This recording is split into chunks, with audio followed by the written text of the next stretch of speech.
네, 이번 강은 2017년 3월 25일입니다. 제가 이런 얘기 하니까 어떤 분이 그래요. 야, 정말 저 양반 정신이 이상한 거 아니냐고. 이상하지 않습니다. 실제 2017년 3월 25일 날 본 시험을 오늘 현재 맞게 맞추어서 오늘 새로 강의를 하는 거죠. 실제 이 문제는 언제 봤다? 2017년 3월 25일 날 세계 최고 안전 전문가들이 본 시험입니다. 그렇다면요, 이때 이 과목은 산업안전 지도사 자격시험의 제1차 시험 문제였고요. 뭐냐? 산업안전보건법 영예요. 그러면 산업안전보건법과 영예에 대해서 출제된 문제죠. 시험 시간이 세 과목 중에 이렇게 한 과목이에요. 이거는. 이러니까 30분이 배정이 됩니다. 30분이 배정이 되는데 문제 수는 25문제예요. 25문제니까 30을 나누니까 아마도 이게 한 문제당 1.2분입니다. 1.2분.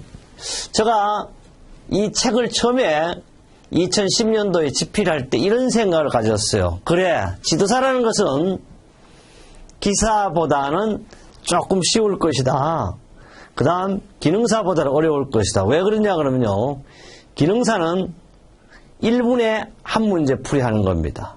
기사는 한 문제에 1.5분입니다. 그러니까 당연히 1.2분이니까 뭐보다 기능사보다는 쉬워야 되고 기사보다는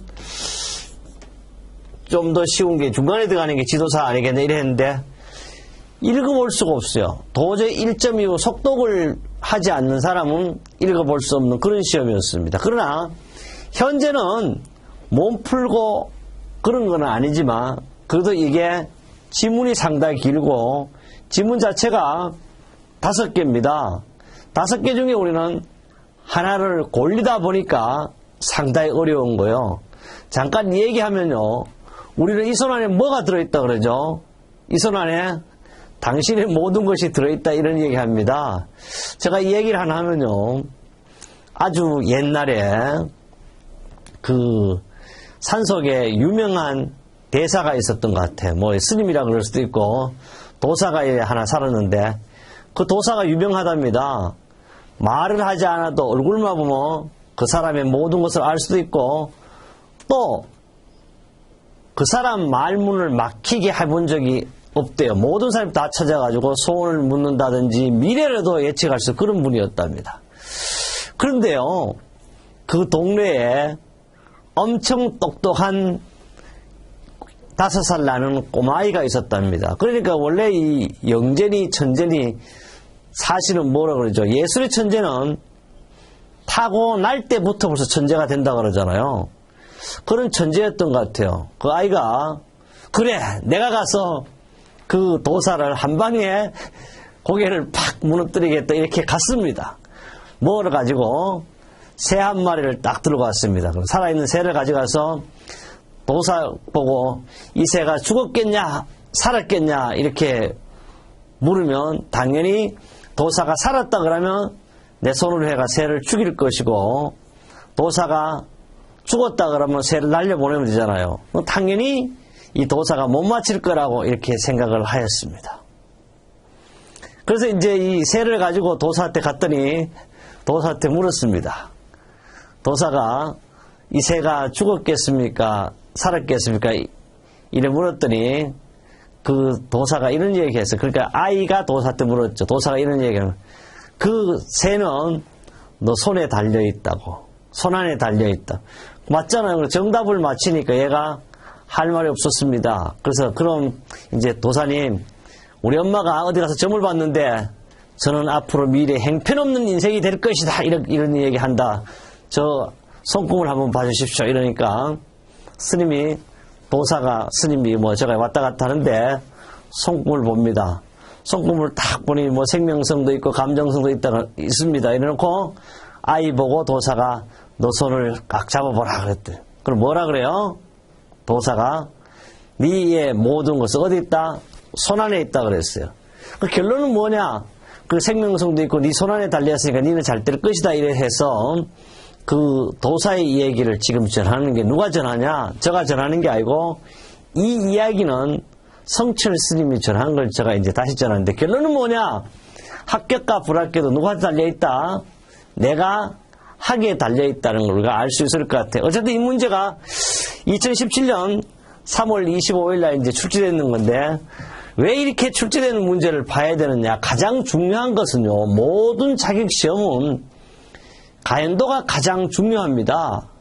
그래서 실제 내가 한번 답습을 해봐야 되죠. 오직 하면 우리 훈련할 때도 그렇잖아요. 뭐 축구 같은 거라든지 실전은 연습같이, 연습은 실전같이 실제 내가 경험은 못해야 되지만 간접 경험을 할 수 있는 것이 바로 실제 시험 봤던 가연도 문제가 되겠습니다. 그래서 상당히 중요하니까 지금까지도 중요했지만 더더욱 중요하다 이렇게 생각하시면 되겠습니다. 모든 시험 문제를 받으면요. 이런 형태의 모형이 앞에 되어 있습니다. 그래서 수험자 유의사항 해가지고 5가지로 되어 있습니다. 그래서 이 앞에 이걸 해드린 이유는 여러분이 시간을 절약할 수 있어요. 이 내용을 읽어보지 않더라도 어떻습니까? 바로 여러분은 문제를 풀 수 있죠. 그리고 첫째 시험 문제지 표지와 시험 문제지 내 문제 행별의 동일 여부라든지 시험 문제지 총면수, 문제 번호, 일련 순서, 인쇄 상태 등을 확인하시고 문제지 표지에 수험 번호와 성명을 기재하시기 바랍니다. 이 말이에요.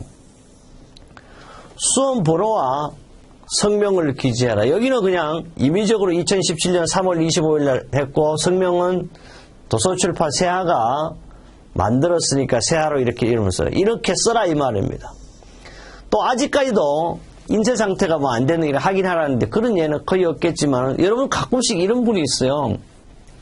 책을 이렇게 보다 보면 한 장 인쇄가 안 된 게 있잖아요. 사실 그렇게 인쇄 안 되면 안 돼요. 그게 왜 그러냐 하면 저는 책을 뭐 만들고 그러지 않죠. 정전기 현상에 의해 가지고 한 장이 그냥 넘어갑니다. 그런 경우는 거의 우리 세아출판사 같은 경우는 한 100만 권 중에 제가 한 권이라 이렇게 표현을 하거든요. 거의 나타나지 않는데 그렇게 딱 나타났어요. 그래가지고 저한테 항의를 합니다. 책을 왜 이따위로 만들었냐고. 제가 만든 것도 아니고 제가 사실 답변 사항이 아니에요. 저는 저자입니다.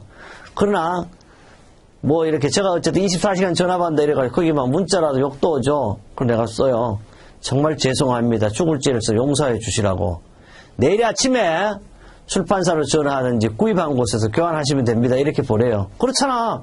그리고 이제 공부하던 게 아까우니까 교환은 한 달 후에 했더니 한 달이 아니고요. 100년 후에라도 가능하다 이렇게 제가 표현을 하는데 사실 조금만 생각하면 되는데 제가 이럴 때마다 그런 게 있어요. 내가 이런 것을 계속 해야 되나 말아야 되나 고민도 하지만은 그래도 행복하잖아요. 여러분과 함께 할 수 있다는 거. 어쨌든 이런 게 아직도 그렇다는 거고. 두 번째 답은요. 각 문제마다 이게 말도 안 되는 얘기를 지금 하나 하고 싶어요. 그래서 이 문제를 꼭 하고 싶어요. 답은 각 문제마다 요구하는 가장 적합하거나 가까운 답 한 개를 쓰는데 말이 안 되잖아. 가장 적합한 걸 맞아요. 그 다음에 가까운 답. 아니 정확하고 딱 떨어지는 거지. 왜 가까운 걸 해야 되냐면 답안 카드 작성 시 시험 문제 행별로랑 마킹 자국이나 분리 전적으로 누구한테 있다? 수험자에게 모든 책임을 주는 거예요. 뭐 이런 건데 어쨌든 중요한 건 아직까지 그래서 조금 더 여기 설명을 한다면 우리 자격시험 문제는 답이 없는 게 없어. 기계로만 하니까 오답도 정답이 되는 거예요. 그 다시 말하면 정답인데 오답인데 정답으로 처리할 수가 있다 이 말이에요. 그래서 여기서 뭐냐 하면 가장 가까운 것 또는 가장 틀리는 걸 찾아야 돼요. 세 번째는 답안 카드는 국가 전문 자격이 여러분 국가 기술 자격이 아니에요. 보다 전문의 자격이 여기도 써놔. 전문 자격 공통 표준형으로 문제 번호가 몇 번부터 1번까지 125번까지 인쇄되어 있습니다. 답안 마킹 시는 반드시 시험 문제제 문제번호 동일한 번호에 마킹해야 한다. 근데 여러분 어떻게 1번부터 30번, 31번부터 60번, 61번부터 90번 이랬어요. 그럼 이 과목은 얼마? 1번부터 30번 안에만 쓰면 돼요. 어떤 분이 계속 31번부터 또 갖다 쓰고 하는데 반드시 몇 번까지만 한다? 30번까지만 한다. 또 여기 엄청납니다. 감독위원회 지시에 뭔 지시를 하냐고요? 나는 이따위 말을 좀 안 했으면 좋겠어. 누가 누구한테 지시를 하는 거예요? 뭐 감독위원회 예를 들어 주지사항이라 이렇게 돼 불응하거나 이런 건요 정말 이게 국회의원들 법을 좀 잘 만든 불응하거나 시험시간 종료 답안 카드를 제출하지 않을 경우 불이익은 발생할 수 있으면 알려줘. 당연하지. 내가 답을 안 냈으니까 나는 불합격하겠는데 이런 말 자체가요 상당히 안 좋죠. 지시한다. 전문의 자격 시험 보러 가시는 분들이요 감독관보다 조금이라도 못하냐고 학력이라든지 뭐 이렇게 외형을 따지지 않더라도 지식적인 면이라든지 또 좀 물질적인 면이라든지 사회적인 면 어떤 면도 감독관보다 나을 겁니다. 그런데 이런 사람들 보고 지시한다 이러면 제가 강의하면서 엄청 열받아서 제가 몇 번이 얘기했는데 아직까지 뭐 제가 이제 뭐 켜들어가지 뭐 시정이 안 됩니다. 하여튼 이런 말이 있다는 것. 5번째, 시험 문제지는 시험 종료 후 가져가시기 바랍니다. 그래서 여러분 이제 시험을 보면 대개 그 오후에 14시 00 또는 17시에 벌써 발표를 해버립니다. 합격과 불합격은 아니지만 뭐라고 발표해? 가답안이라고. 진짜 답이 아니라고. 그럼 가답안이에요. 근데 거의 다 진짜 답이 될 수 한 개, 몇 개는 항상 에러가 있으니까 그때 다시 수정하면 된다. 이게 가답안이라고 그래. 수험자는 QR코드를 통해 가답안 확인하시기 바랍니다. 근데 여기 봐. 정말 묘합니다. 사전 설문조사가 필수. 그러니까 설문조사에 참여하지 않으면 가답안 볼 수 없어요. 근데 이런 것도 뭐야? 이야기 우리가 안 하니 그렇지. 말이 안 되잖아. 그죠? 이런 거 있다. 그 다음에 시험 합격자에게 합격 축하 SMS 알림톡 서비스를 제공하겠습니다. 여러분 합격되면 아침에 뭐 9시 되면 뜨르륵 와요. 합격을 축하합니다. 여러분 수험자 여러분 합격을 기원합니다. 저도 여러분의 합격을 함께 하겠습니다. 그렇다면요, 이제 서서히 이제 문제를 한번 보죠. 문제를 보기 전에요, 제가 정말 어쩌면 심혈을 기울였겠죠. 나름대로 어디에서 이 25문제가 출제되었는지 출제 분석을 한번 해봤습니다. 출제 분석을 해보니까 우리는 시험 문제가 산업안전보건법, 산업안전보건법 시행령, 그 다음 뭐요? 시행규칙, 그 다음에 산업안전보건기준에 관한 규칙, 이렇게 출제가 되고 있습니다. 4파트가 출제가 되는데, 4파트가 출제되는데, 과연 2017년에는 어떤 문제가 출제되었는지 우리가 확인하고, 그 다음에 한번 문제를 푸는 걸로 하겠습니다. 그래서요, 2017년, 우리 산업안전보건법규 출제 문제 분석부 해가지고 NCS 기준을 했어요. 왜 NCS 기준이냐 하면 국가직무능력 표준에 의해서 만들어진 거니까요. 그래서 원래 표준은 대분류, 중분류, 소분류, 또 여기 사실 분류하면 세세분류라고 이렇게 NCS는 구분하고 있습니다. 그러나 우리 지도사 시험은 대, 중, 소까지 분류가 되어 있습니다. 그렇다면요, 제가 항상 강조해요. 법과 연가, 규칙, 기준에 관한 주제, 요거는 안 나오니까 또는 나오더라도 한 문제밖에 안 나온다. 그래서 이 한 문제는 앞에서나 이쪽저쪽 다 나왔기 때문에 산업안전보건 규칙은 일반적인 강의를 하지 않았습니다. 근데 유일하게요, 이번에 3문제가 나와버렸어. 그러나 다음 문제, 전 문제 보면 거의 한 문제 또는 출제되지 않는 파트가 산업안전보건기준에 관한 규칙이다. 그러나 그 문제도 굳이 안 봐도 된다는 걸 이야기하고 싶습니다. 산업안전보건법은요, 약 12장으로 구성이 되어 있습니다. 1장 총칙부터 12장 벌칙으로 구성되는데 몇 문제가 출제됐냐? 7문제가 출제됐어요. 7문제. 7문제 중에 쭉 이제 올라가서 보면 7문제가 출제됐는데 이 7문제에서 뭐가 출제됐냐 그러면 바로 이거예요. 중대재해예요. 그러니까 2조 정리해 보면 중대재해가 나옵니다. 중대재해 그러면 여러분 뭐 첫째 사람이 한 분이라도 돌아가시면 뭐다? 중대재해. 또 3개월 이상 요양을 요하는 부상자가 동시라는 말이에요. 동시에 동일 시간대 반드시 3개월 이상 요양을 필요한 사람이 2명 이상일 때든지 또는 같은 종류 질병 또는 직업성 질병자가 몇 명? 동시에 10명 이상 발생한. 그럼 이 내용을 제가 얘기하고 있는 것은 사실 시행규칙에 있어요. 그러나 여기에 중대재해에 산업안전보건법 제2조의 중기적인 정의가 나오고, 그 다음에 15조에 안전과 보건을 책임지는 안전보건관리 책임자에 대한 거, 22조에서 1조에 안전보건관리 전문기관 등에 대한 내용이 나옵니다.